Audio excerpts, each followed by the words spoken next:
다 같이 묵상 기도 드리시겠습니다.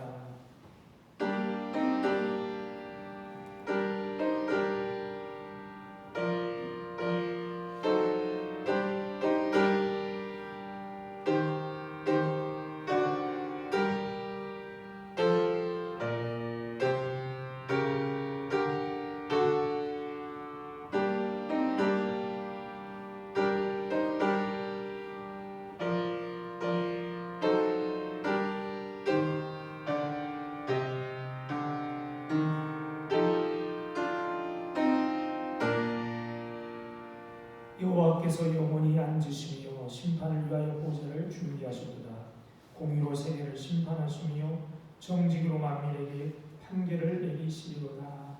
아멘. 공의와 정직으로 이 세상을 다스리신 하나님, 그 하나님의 은혜와 사랑을 감사하여 오늘도 주님 앞에 나와 영광과 찬송과 예배를 드립니다. 부족한 우리들이지만 우리와 함께 하셔서 우리가 드리는 예배가 하나님이 기뻐 받으시는 예배가 되도록 인도하여 주옵소서. 감사하오 예수님 이름으로 기도드립니다. 아멘. 찬송가 10장 찬송 일어나서 부르시겠습니다.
교동문 21번입니다.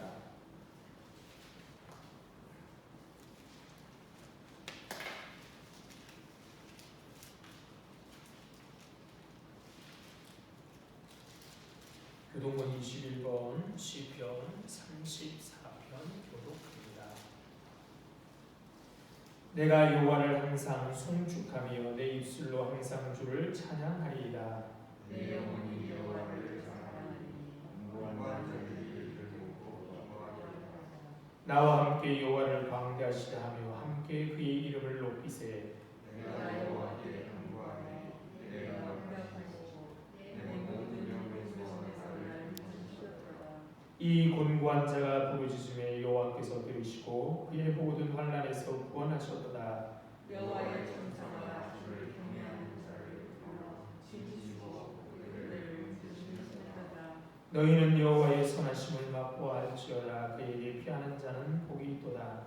너희 성도들아 여호와를 경외하라. 그를 경외하는 자에게는 부족함이 없다. 젊은 사자는 공립하여 죽일지라도 여호와를 찾는 자는 모든 것에 부족함이 없으리로다. 아멘. 다 같이 사도신경 하심으로 신앙 고백하시겠습니다. 전능하사 천지를 만드신 하나님 아버지를 내가 믿사오며 그 외아들 우리 주 예수 그리스도를 믿사오니 이는 성령으로 잉태하사 동정녀 마리아에게 나시고 본디오 빌라도에게 고난을 받으사 십자가에 못 박혀 죽으시고 장사한 지 사흘 만에 죽은 자 가운데서 다시 살아나시며 하늘에 오르사 전능하신 하나님 우편에 앉아 계시다가 저리로서 산자와 죽은 자를 심판하러 오시리라. 성령을 믿사오며 거룩한 공로와 성도가 서로 교통하는 것과 죄를 사하여 주시는 것과 몸이 다시 사는 것과 영원히 사는 것을 믿사옵나이다. 아멘. 자리에 앉아 찬송가 211장 찬송 부르시겠습니다.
사랑과 은혜가 풍성하신 하나님, 오늘도 이 자리에 우리를 모으시고 예배하게 하시니 참 감사를 드립니다.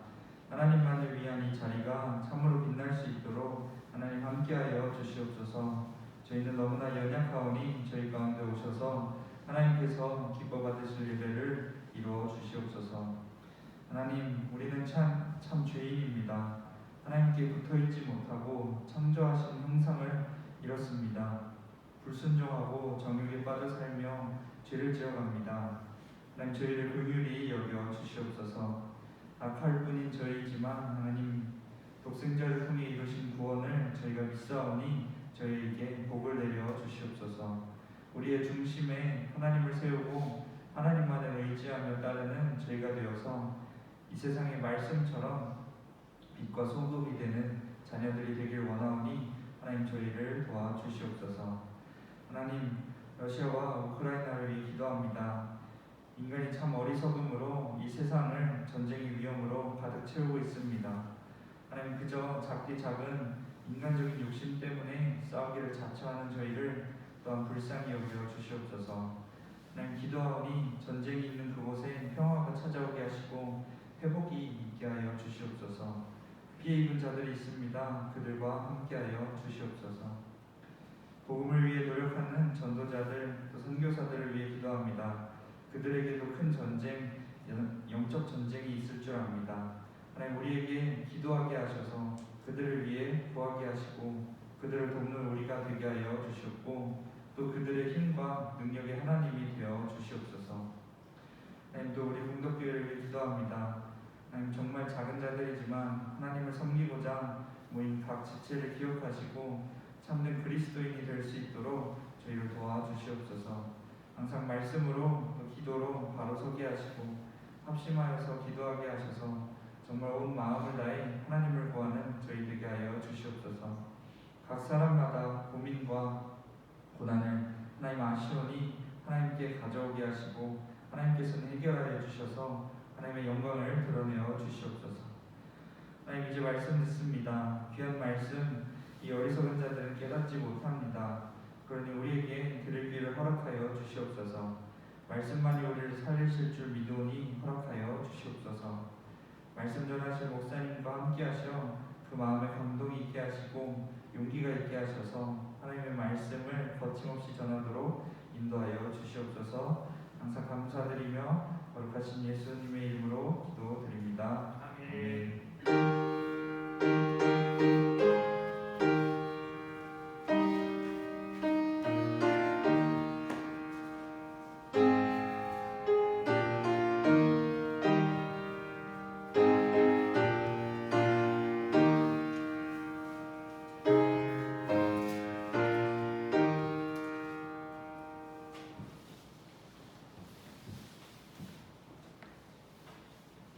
하나님 말씀 보시겠습니다. 하나님 말씀은 마가복음 14장 1절로 11절에 있는 말씀입니다.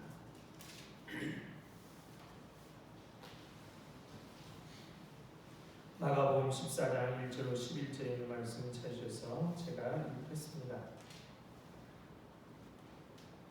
읽습니다. 이틀이 지나면 유월절과 무교절이라 대제사장들과 서기관들이 예수를 흉계로 잡아 죽일 강도를 구하며 이르되 빌란이 날까노니 명절에는 하지 말자 하더라.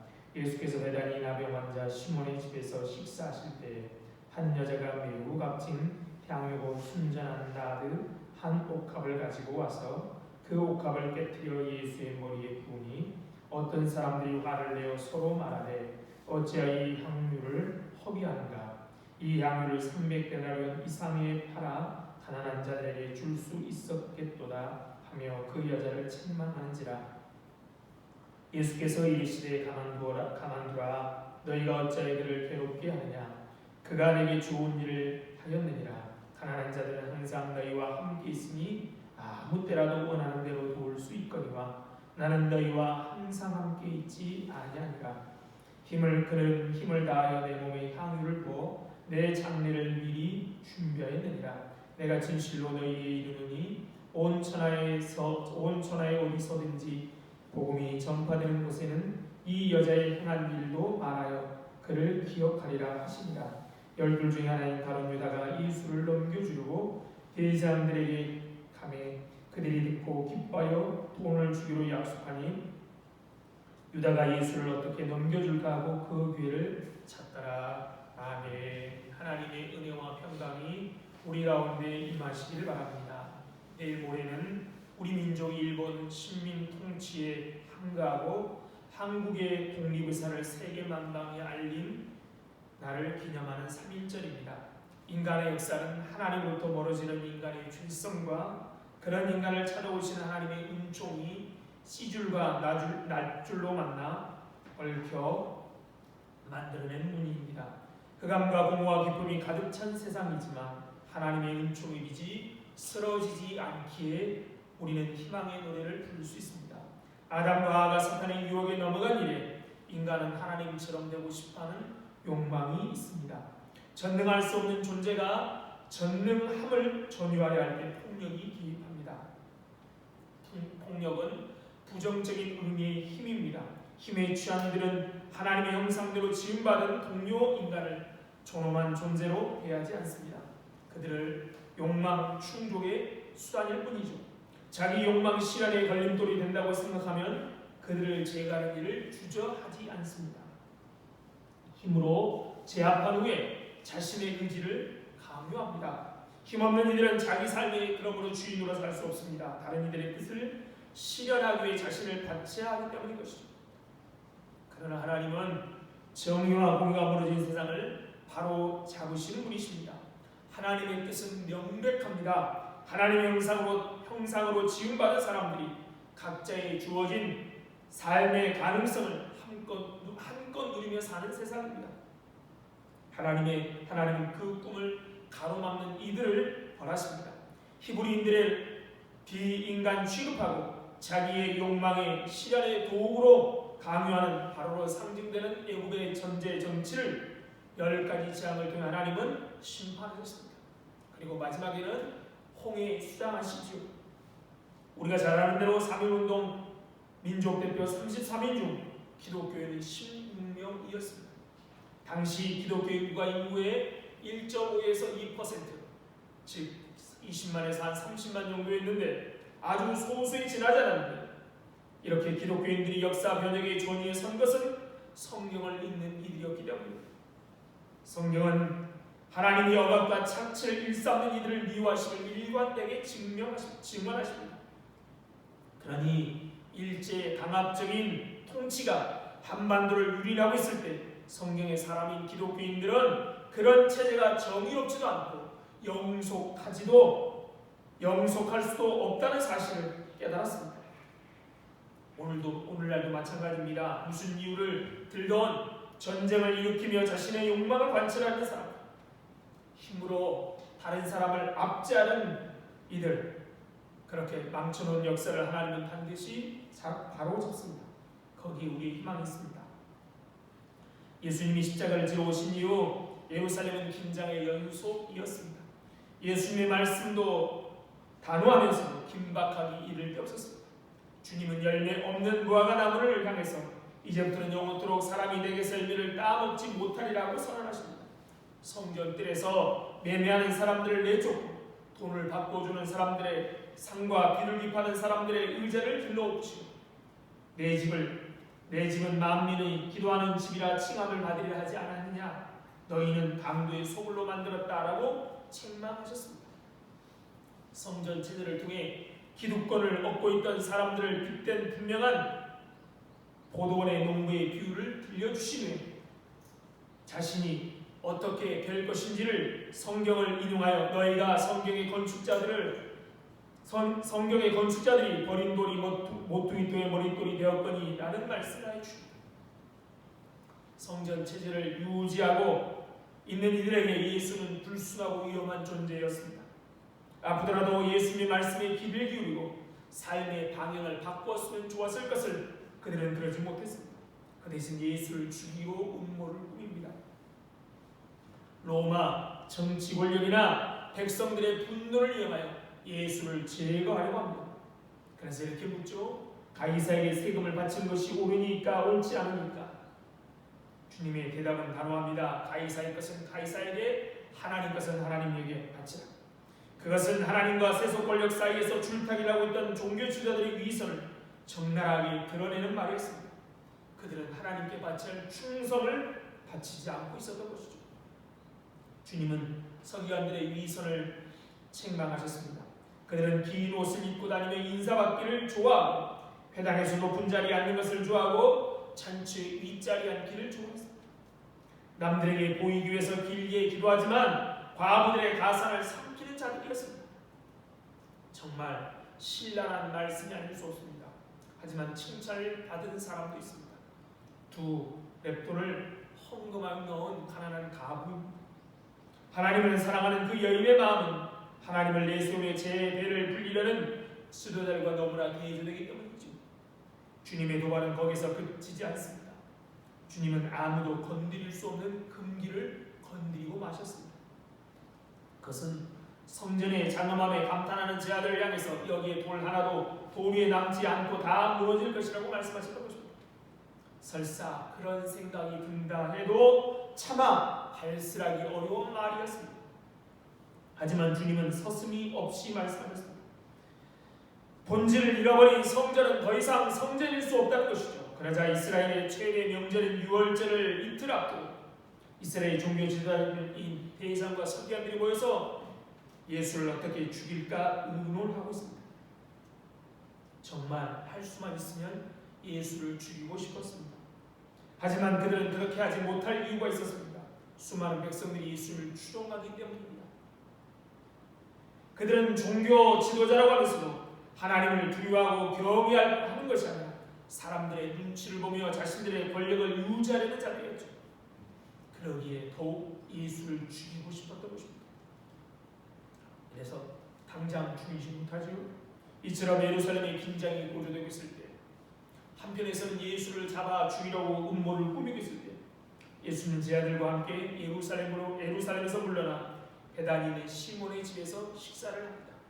이 시몬은 아마도 그 한센병에 걸렸던 사람이었는데 주님에 의해서 치료받은 것으로 보입니다. 곳에 식사하실 때 한 여자가 들어왔습니다. 마가복음은 그녀가 누구였는지를 말하고 있지 않지만 요한복음은 그를 마르다의 동생 마리아라고 소개하고 있습니다. 우리가 잘 아는 나사렛 동생이죠. 그가 누구이든 그의 행동은 매우 특별합니다. 누가복음에도 보면 이 비슷한 사건이 나오는데 거기는 막달라 마리아라고 나오죠. 여인은 매우 값진 순수한 나르가 향유 한 옥합을 가져와 그것을 깨뜨리고 향유를 예수의 머리에 붓습니다. 나르 향유는 히브리 원산 식물인 나르초라는 뿌리에서 짜낸 것이라고 합니다.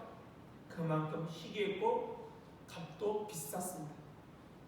그 여인이 예수께 부은 향유의 값은 300데나리온 이상의 것이었습니다.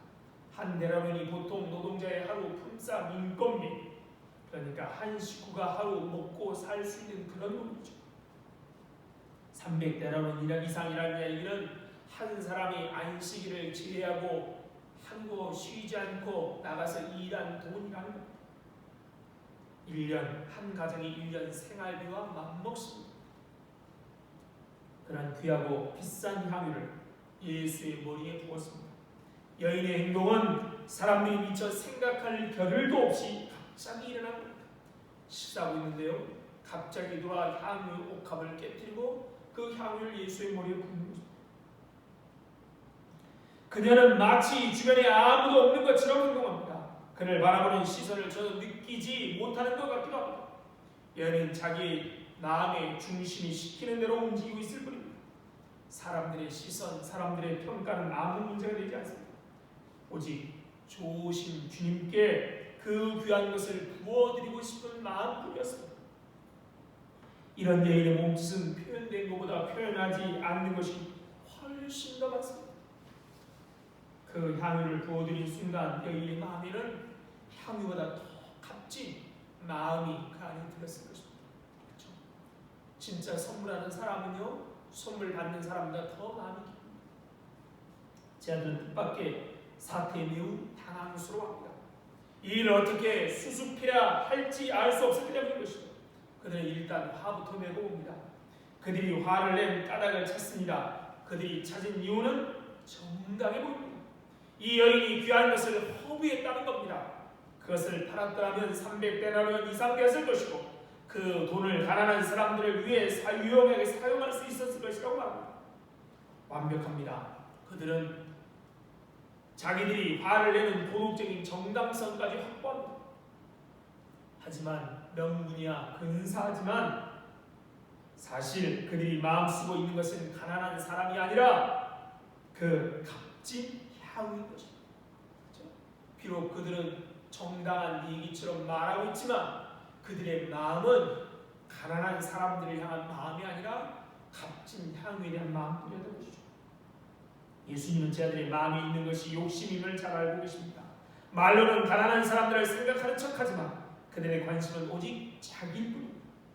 청년에 보이는 공직자들, 정치 지도자들, 말할 때마다 국민들 얘기하지만 마음은 어때요? 자기뿐인 것이죠. 땅 투기, 위장전입, 돈이라면 무슨 일이든 합니다. 주님은 제 아들을 돌아보며 이렇게 말씀합니다. 가만두라. 너희가 어찌하여 그를 괴롭게 하느냐. 그가 내게 좋은 일을 하였느냐. 예수님은 그 여인이 한 행동을 당신에게 좋은 일이라고 말씀하십니다. 왜 예수님은 좋은 일로 여기신 것입니까? 그저 그 비싼 향유를 주님께 아끼지 않고 쏟아 부었다는 것 때문입니까? 가난한 사람 수백 수천 명보다 자신이 더 존귀한 존재라는 자존심을 여인의 행위를 통하여 만족시켜주었기 때문입니까? 7절 8절입니다. 가난한 자는 항상 너희와 함께 있으니 아무 때라도 원하는 대로 도울 수 있거니와 나는 너희와 항상 함께 있지 아니하리라. 그는 힘을 다하여 내 몸에 향유를 부어 내 장례를 준비하리라. 이 말씀 중에 나는 너희와 항상 함께 있지 않는다. 내 장례를 미리 준비하였다는 말에 주목해야 합니다. 예수님께서는 당신의 죽음을 알고 계셨습니다. 예수님께서는 당신의 죽음을 여러 차례 제 아들에게 예고하셨습니다. 그러나 제 아들은 예수님의 죽음에 대해서 관심도 없었고 그 의미도 이해하지도 못했습니다. 받아들이려 하지 않았습니다. 예수님이 왜 죽어야 하며 그 죽음의 의미가 무엇일까 알고 있는 제한은 없었습니다. 오히려 그들은 서로 높은 자리, 큰 자리, 예수님의 좌우자리를 차지하는 일에 온 관심을 쏟고 있었습니다.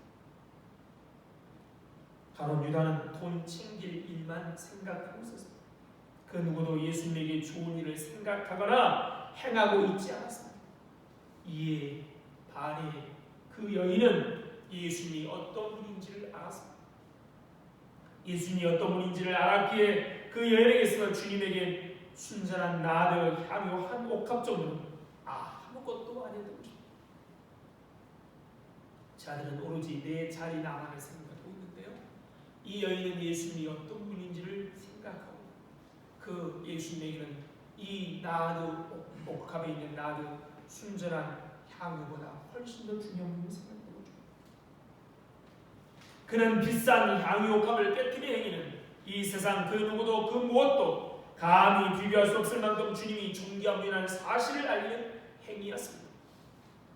세상은 예수님을 가장 수치스러운 형틀인 십자가에 매달고 그의 몸을 갈기갈기 찢어내 던지지만 이 여인은 그 몸이 이 세상 제 아무리 비싼 향유로도 감당할 수 없을 만큼 존귀하신 주님의 몸임을 세상에 알릴 것입니다. 주님께서는 주님에 대한 그 믿음과 사랑을 귀히 여기신 것입니다. 주님을 바로 알고 주님을 사랑하는 것, 그리고 주님을 온 세상에 알리는 것, 그것은 가난한 사람을 돕는 일보다 우선하면 그 무엇보다 중요한 일임을 가르치고 계신 것이죠.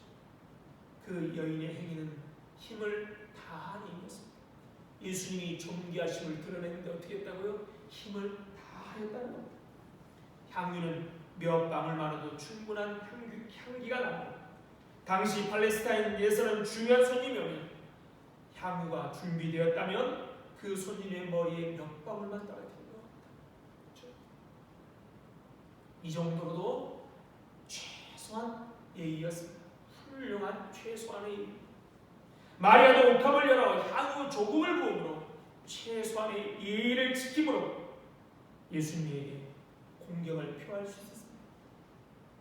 그런데 마리아는 그러지 않았습니다.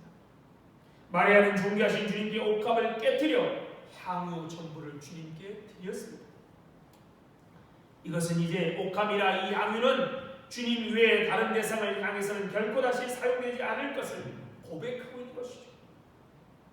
이것은 주님께 드려진 헌신, 전부를 드리는 헌신이었습니다. 그녀는 최소한의 헌신이나 최고의 헌신이 아닌 전부의 헌신을 한 것입니다.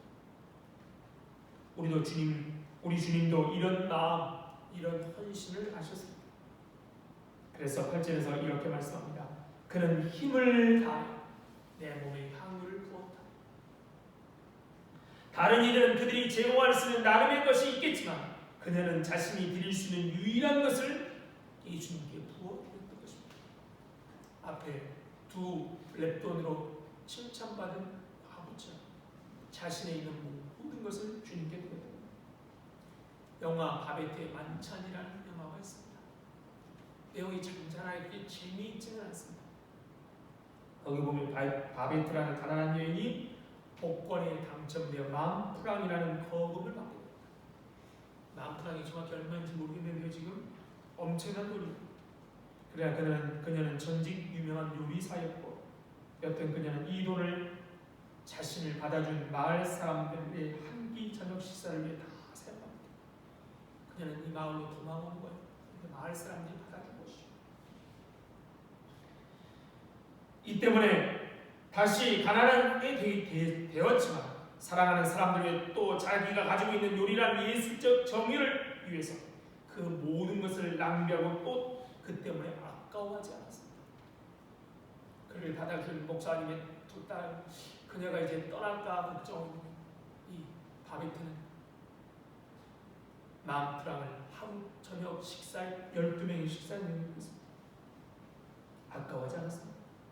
사람들, 예수님의 제자들조차도 허비라고 하고 향유를 부은 여인이 한 일을 허비라고 하지만 예수님께 그녀는 다 드렸던 것이죠. 마리아는 힘을 다하였습니다. 그것을 보신 주님은 그는 힘을 다하여 내 몸에 향유를 부어 내일 장례를 준비하였다라고 말씀하십니다. 하지만 이 여인은 예수님의 죽음을 예측하지 못했을 것입니다. 그러므로 기름 부은 이 여인의 의도는 아니지만 결과적으로 이 기름 부음이 예수님의 장례를 준비한 것이 됩니다. 이 여인이 예수님의 죽음을 알고 준비한 것은 아니지만 그러나 결과적으로 예수님의 장례를 준비한 것이 됩니다. 이 여인이 예수님께 기름 부은 것은 예수님이 기름 부음 받은 자라는 것이죠. 기름 부음 받은 자가 뭐죠? 메시아. 이게 히브리어로고요. 헬라어는 그리스도입니다. 즉 예수님이 기름 부으심을 받은 자, 즉 예수님이 그리스도다, 예수님이 메시아다라는 고백인 것입니다. 그래서 주님은 온 천하에 어디서든지 복음이 전파되는 곳에는 이 여자가 행한 일도 말하여 그를 기억하리라 라고 하십니다. 조금 복음 전파는 어떤 겁니까? 예수가 그리스도다, 예수가 메시아라고 하는 내용을 담게 됩니다. 그러므로 이 여인이 기름 부은 행위는 복음이 전파되는 것 어디든지 전해지게 되는 것이죠. 예수님의 죽음은 단순한 죽음이 아니었습니다. 예수님의 죽음은 온 인류를 살리기 위한 메시아의 죽음이었던 것이죠. 기름 부음 받은 자라는 메시아의 가장 최고의 뜻은 구원자입니다. 예수님은 메시아라는 얘기는 예수님은 구원자라는 것이죠. 어떻게 우리를 구원하시는 구원자입니까? 우리의 모든 죄를 지고 십자가에 달려 죽으시며 우리를 구원하신 것이죠. 그러기에 이 여인은 예수님이 누구신지를 알고 우리의 메시아 구세주이라고 믿었기에 기름 부음을 샀거든. 우리 주님이 우리를 위해서 십자가에 달려 죽으신 일을 예비한 것이 된 것입니다. 준비한 것이 된 것입니다. 그 여인이 값비싼 향유를 아끼지 않은 보통 사람들의 눈에는 이해되지 않는 여인의 행위는 곧 복음의 신비를 드러내는 겁니다. 예수님이 메시아라는 사실, 예수님이 우리의 구원자라는 사실, 그 여인은 그 구원자가 우리를 위해 십자가에 죽으실 것을 이해하지 못했을지라도 복음은, 주님은, 하나님은 그 예수님이 십자가에 매달려 죽으심으로 우리를 구원하실 것을 우리에게 알려주신 것이죠. 복음이 무엇입니까? 예수님이 그리스도, 예수님이 메시아, 예수님이 구세주라는 겁니다. 죄로 말미암아 죽을 수밖에 없는 우리 대신 십자가에 달려 죽으심으로써 구원의 문을 여신 구원자가 예수님이십니다. 향유를 부은 그 여인의 행위는 이 복음의 선포와 같은 의미를 지닌 행위였던 것입니다. 그러기에 그 행위는 주님에게 좋은 일이었습니다.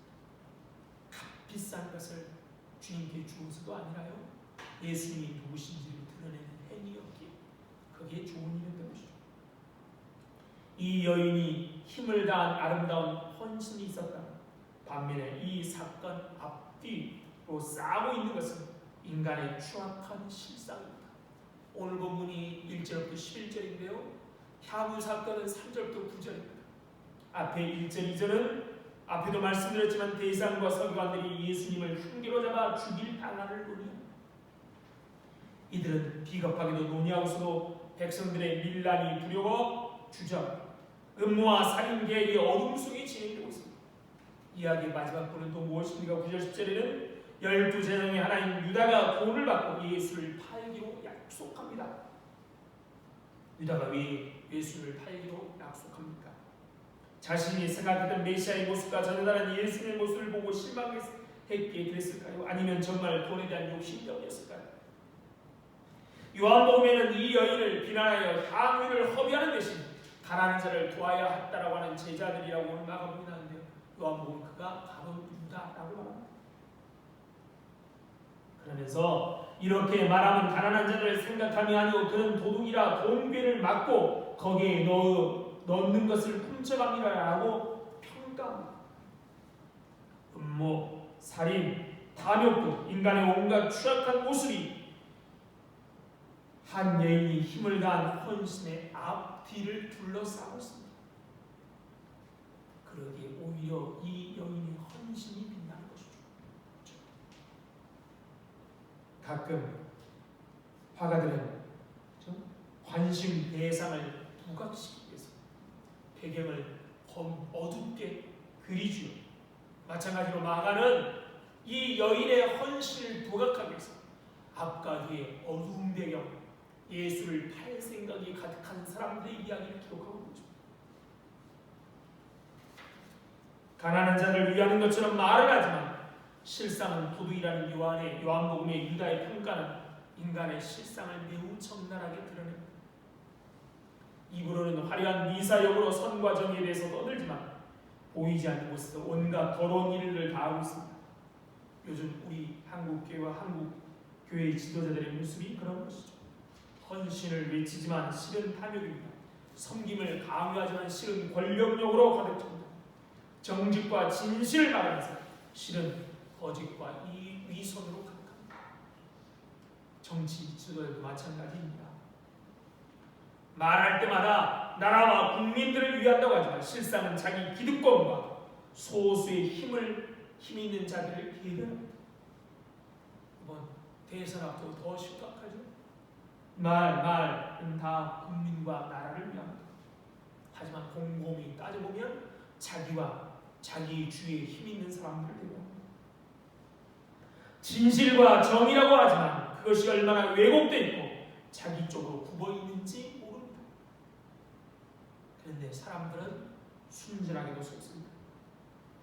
가난한 자를 위한 배려처럼 보이는 말에 늘 속고맙니다. 이번 선거에는 그러지 않아야겠죠. 우리가 속을지라도 우리에게 희망이 있습니다. 우리 나라를 다스리는 분이 하나님이기에 우리는 좋은 대통령을 뽑기 위해서 최선을 다해야겠지만 내 생각에 좋은 대통령이 아니라 뽑힌 사람이 아니라 할지라도 절망할 필요가 없지요. 이 나라를 다스리는 사람은 그가 아니라 우리 주님이 되겠죠. 우리의 마음 중심에 무엇이 있느냐가 중요합니다. 진정 하나님을 향한 사랑이 없다면 우리 입술로 떠드는 것이 다 거짓이 되고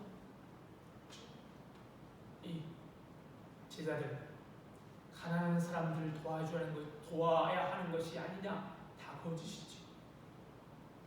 여인이 주님을 향해서 아낌없이 쏟아부을 수 있는 이유도 예수님이 그 여인의 마음을 그대로 받아들일 수 있는 이유도 다 그 안에 하나님을 향한 사랑, 예수님을 향한 사랑 때문이었습니다. 이것을 보시고 주님은 허비가 아니라 내게 좋은 일이라고 말씀하십니다. 허비가 아니라 좋은 일. 원수인 우리를 위해 예수님 자신을 내놓으신 십자가 가장 완전하고 참 어이없는 허비인 것이죠. 전혀 변화될 것 없는 사람들, 원수인 사람들을 위해서 당신의 몸을 내놓은 것처럼 허비가 낭비가 어디 있겠습니까? 그런데 우리를 사랑하는 마음을 보시고 하나님은 뭐라고 말씀하세요? 가장 좋은 일이다 라고 말씀하시는 거죠. 마찬가지입니다. 우리가 주님을 사랑해야 하는 모든 일들 세상은 허비다라고 말할 것입니다. 그렇죠? 이 바쁜 시대에 시간 내어 예배당에 오고요. 자기 먹을 것 부족한 시기에 하나님께 헌금한다고 허비라고 합니다. 그러나 주님은 뭐라고 말씀하시냐고요? 좋은 일이다라고 말씀하십니다. 그런데 우리는 주님과 교회를 위해 가장 중요한 일에 대해서는 돈을 허비하는 일이라고 흥분하면서 주님께서 책망하실 일은 열심을 내고 있지는 않습니까? 우리 스스로를 돌아보아야 합니다. 주님을 사랑하는 마음으로 주님께 좋은 일을 위해 힘을 다하는 우리와 우리 교회가 되기를 참 바랍니다. 그래서 우리에게 주어진 귀한 향유옥합을 아낄 때와 깰 때를 바르게 분별할 줄 아는 우리 모두가 되기를 소망합니다. 참 좋으신 하나님, 은혜와 사랑을 감사합니다. 오늘도 우리를 위해 가장 귀한 하나밖에 없는 아들을 이 땅에 보내주시고 허비하신 하나님의 사랑 때문에 우리가 이 자리에 있습니다. 그러기에 그 하나님의 은혜와 사랑을 감사하는 일을 되도록 봐주시고, 그러기에 세상 사람들이 세상의 가치관이 허비다, 낭비다 판단하는 일일지라도 하나님에게 좋은 일을 하는 우리들 될 수 있도록 은혜 베풀어 주옵소서. 오른뺨 치는 자에게 왼뺨을 돌리는 것, 겉옷을 달라는 자에게 속옷까지 주는 것, 비난하는 자들 끝까지 안고 사랑하는 것. 세상에는 허비와 낭비와 바보스러운 짓이지만 주님에게는 좋은 일임을 알고 그렇게 우리의 마음을 쏟을 수 있도록 주님이 은혜를 베푸셔서 온 땅 삭막하고 적막하고 그런 세상에 하나님의 사랑이 흘러갈 수 있도록 역사하셔서 정말로 하나님이 함께 하심이 드러나도록 역사하여 주옵소서. 이렇게 군부의 짓밟힘 아래 또는 전쟁의 포 아래 고통하고 있는 이 땅에 많은 사람들이 있습니다. 주님 역사하여 주셔서 그들에게도 평화가 임하고 그들에게도 스스로의 힘으로 살아갈 수 있도록 주께서 은혜 베풀어 주옵소서. 감사하며 예수님 이름으로 기도드립니다. 아멘. 찬송가 217장 찬송 부르시면서 준비하시는 분 부르시겠습니다.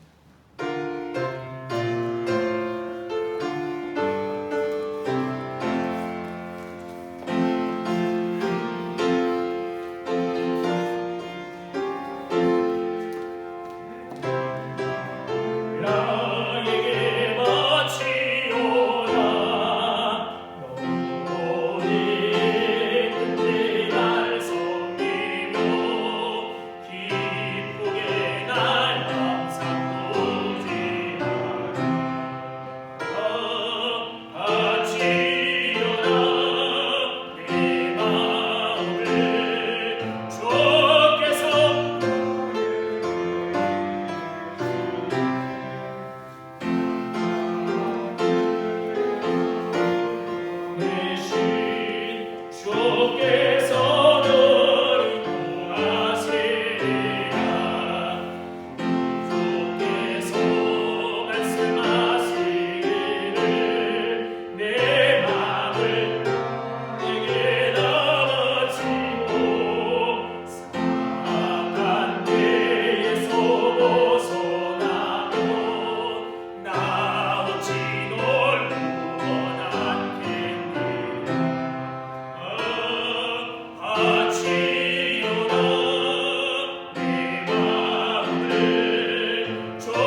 참 좋으신 하나님 은혜와 사랑을 감사합니다.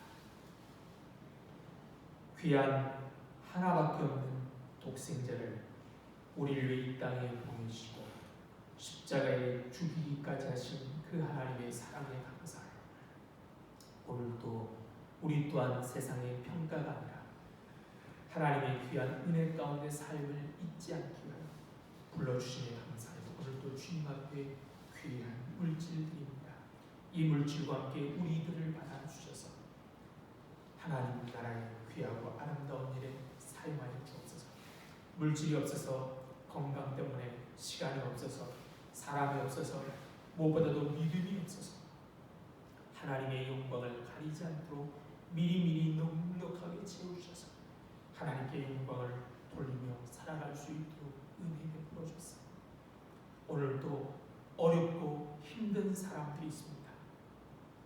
그들에게 무언가 되돌려 받기 위해서가 아니라 하나님을 사랑하는 마음으로 섬기는 우리들 되어서 그들 또한 함께 기뻐할 수 있도록 함께하여 주옵소서. 아버지, 이렇게 코로나가 아버지 참 우리를 괴롭히고 있습니다. 마지막이 가까웠을 것이라고 우리는 생각합니다. 주님, 그 마지막 이 어려운 때를 잘 지혜롭게 넘겨갈 수 있도록 은혜 주셔서 하나님 밝은 날을 잘 준비하고 또 새롭게 한 걸음 더 도약할 수 있도록 인도하여 주옵소서. 감사하며 주님 이름으로 기도드립니다. 아멘.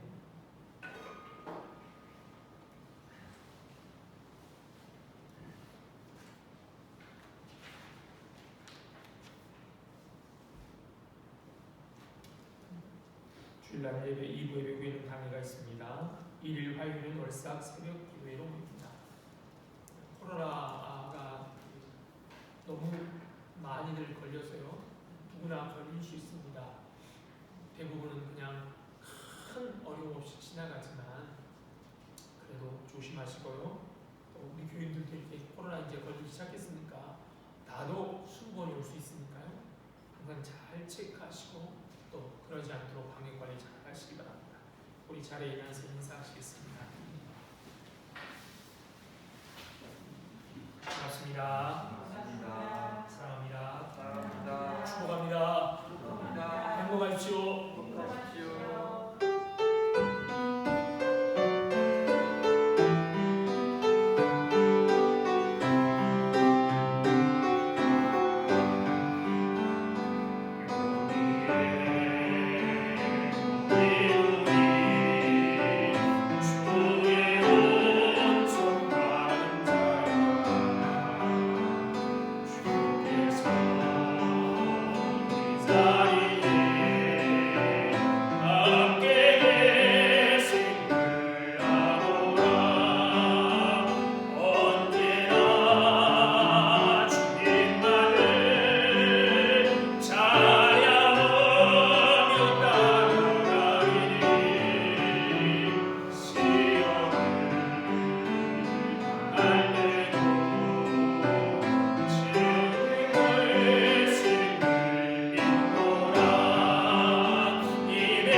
지금은 생명 되신 우리 주 예수 그리스도의 은혜와 하나님 아버지의 다함 없으신 사랑과 성령님의 교통하심이 오늘도 온전히 주님을 사랑하는 마음으로 주님께 좋은 일 하기로 다짐하는 이 자리에 모인 모든 성도들 위해 그들의 가정과 건강과 하는 일 위해 그리고 우리 공동교회 위해 이제로도 영원토록 함께 있을지어다. 아멘.